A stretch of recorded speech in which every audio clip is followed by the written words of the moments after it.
Hello!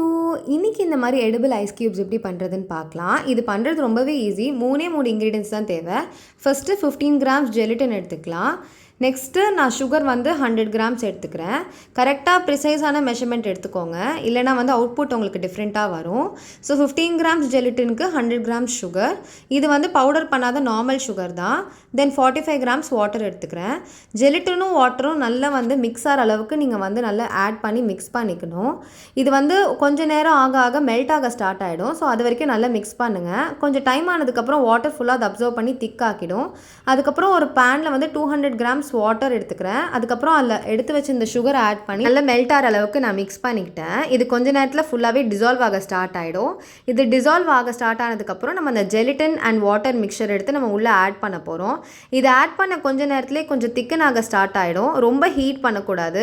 கொஞ்சம் திக்கன் ஆக start ஆனோடனே நீங்கள் வந்து ஆஃப் பண்ணிடலாம். இது கொஞ்சம் கூல் டவுன் ஆனதுக்கப்புறம் நீங்கள் வந்துட்டு ஐஸ் கியூப் ட்ரேல நான் ஆட் பண்ணிக்கிறேன். ரொம்ப ஹாட்டாக ஆட் பண்ணக்கூடாது. கொஞ்சம் கூல் டவுன் ஆகணும். இது நல்லா செட் ஆகிறதுக்கு ஒரு 2 to 3 ஹார்ஸ் ஆகும். நல்லா செட் ஆனதுக்கப்புறம் இந்த மாதிரி எடிபிளான ஜெல்லி ரெடி. இது வந்து நான் கேக் மேலே வந்து நான் ஐஸ் கியூப்ஸ் மாதிரி டாப்பர் வந்து ஆட் பண்ணிக்கிறேன். இது பார்க்கவே ரொம்ப ரியலிஸ்டிக்காக இருந்தது. இது பிடிச்சிருந்தா நீங்களும் வீட்டில் ட்ரை பண்ணி பாருங்கள்.